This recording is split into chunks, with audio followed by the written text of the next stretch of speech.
నమస్తే, welcome to NSTV news. నేను అనుష. ముందుగా హెడ్లైన్స్ చూద్దాం. ఉపాధి కూలీలకేనా మాకు లేదా ఇందిరమ్మ ఆత్మీయ భరోసా స్కీమ్ ఒక్కో కుటుంబానికి ఏటా 12,000 రూపాయలు ఇస్తామని హామీ ఇచ్చారు.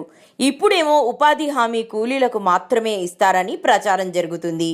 ఇది మోసపూరిత వాగ్దానం. ఎందుకంటే పట్టణాల్లో నివసించే అడ్డా మీద కూలీలు ప్రతిరోజు పల్లెల్లోకి వెళ్లి వందలాది మంది వ్యవసాయ కూలీ పనులు చేస్తున్నారు. అలాంటి వారికి ఈ స్కీమ్ ఎందుకు వర్తించదని జనసేన పార్టీ ఉమ్మడి ఆదిలాబాద్ జిల్లా ఉపాధ్యక్షులు సుంకేట మహేష్ బాబు డిమాండ్ చేస్తున్నారు.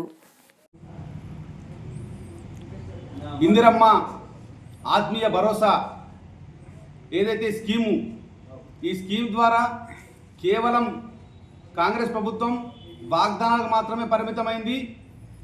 ఇది గత కొన్ని రోజులుగా ప్రచారంలో మనలోకి వస్తుంది. ఏంటంటే కేవలం ఉపాధి హామీ కూలీలకు మాత్రమే ఏటా 12,000 రూపాయలు ఇవ్వాలని చెప్పి, దానికి తోడు 26 తారీఖు రోజు మొదటి విడత కింద 6,000 రూపాయలు ఇస్తామని చెప్పి ఏదైతే చెబుతా ఉన్నారో అది కేవలం ఉపాధి హామీ కూలీలకు మాత్రమే ఇస్తారా?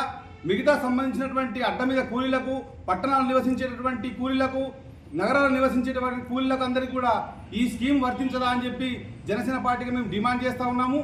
ముఖ్యంగా ఈరోజు చూస్తే పట్టణాల్లో నివసించేటటువంటి కూలీలందరూ కూడా ప్రతిరోజు పల్లెల్లోకి వెళ్ళి అనేక రకాలుగా వ్యవసాయ కూలీ పనులకు పనిచేస్తూ ఉన్నారు.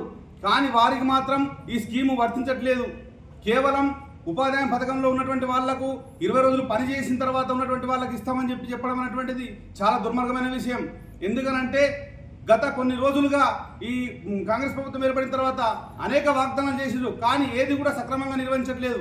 దాంట్లో ఈ స్కీమ్ తెచ్చిరు కదా, ఇప్పుడు చాలా మంది ఆందోళన చెందుతున్నారు. పట్టణాలలో కూలీలకు వెళ్ళేటటువంటి వారందరూ కూడా ఈరోజు అసలు స్కీమ్ వస్తుందా రాదా అని చెప్పి జిరాక్స్ పేపర్ పట్టుకొని ప్రతి చోట తిరగాల్సిన పరిస్థితి ఏర్పడతా ఉంది.